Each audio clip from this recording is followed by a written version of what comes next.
Partia Socialiste nuk e lëshon Jaret Kushnerin, apo njeriu shkretëtirës nuk e lëshon Shqipërinë. Kuvendi i Shqipërisë miratoi ndryshimet në ligjin për porte turistike, duke i hapur rrugë investitorëve strategjik që të ndërtojnë këto struktura pa ju nënshtruar procedurës së koncesionit.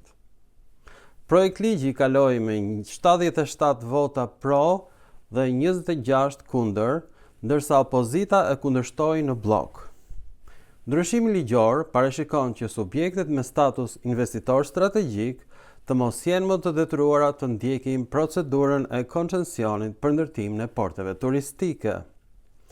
Aktualisht, sipas ligjit në fuqi, portet ndërtohen nga privati, por pas një periudhe të caktuar i kalojnë shtetit. Me ndryshimet në kushtetut, porti mbetet pronë e përhershme e investitorit. Propozimi i ardhur nga deputetja socialiste shkaktoi debate të forta në kuvend.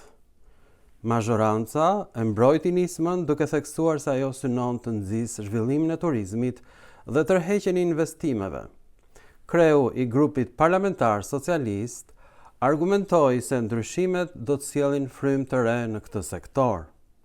Në anën tjetër, opozita e konsideroi draftin si një ligj të favorizuar për interesa të caktuara. Kreu i grupit parlamentar të Partisë Demokratike deklaroi se bëhet fjalë për një ligj me porosi që sipas tij ju shërben biznesmenëve të lidhur me interesat e kryeministrit. Vetë propozuesja e ligjit theksoi se qëllimi i ndryshimeve është thjesht lehtësimi i procedurave dhe rritja e investimeve në sektorin turistik. Ajo e justifikoi ligjin si lëvizje për të mos lejuar largimin e Jaret Kushner nga Sazani. Sipas saj, dhëndri i Trumpit rrezikon largimin dhe, siç duket tani, ai do të marrë frymë lirisht për të grabëruar Shqipërinë. Do të kemi parasysh që tradhtari i Shqipërisë i vetë deklaruar Leka Zogu vetëm i dha koncesione Italisë dhe kjo shkaktoi pushtimin e Shqipërisë disa vjet më vonë. Pra, kryeministri shqiptar po përgatit pushtimin e Shqipërisë në mënyrë të heshtur, pa tanke, pa avion, pa dron, thjesht vajza e kryeministrit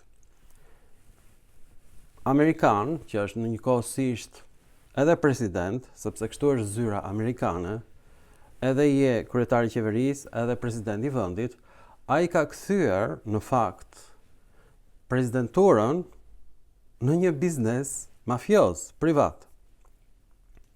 Dhe këtë ka bërë dhe me vendet e gjirit, të cilat ai i tradhtoi pikërisht në prag të luftës me Iranin. Nuk i mbrojti. Edhe Shqipërinë ai nuk do ta mbroj. Ai nuk ka mbrojtur shokët e tij më të ngushtë. E kuptoni apo jo? Miku i tij më i mirë, Epsteini, e fotografon atë me vajza të mitura dhe pastaj ai gjendet i vetvrarë në qeli. Të shpresojmë që njëti fat i Epsteinit ta pres edhe Edi Romin. Ju falemnderit në filmat të tjerë shkencor. Pra, sot mësuam fjalën mazhorancë, që në fakt është një klik pushtuese.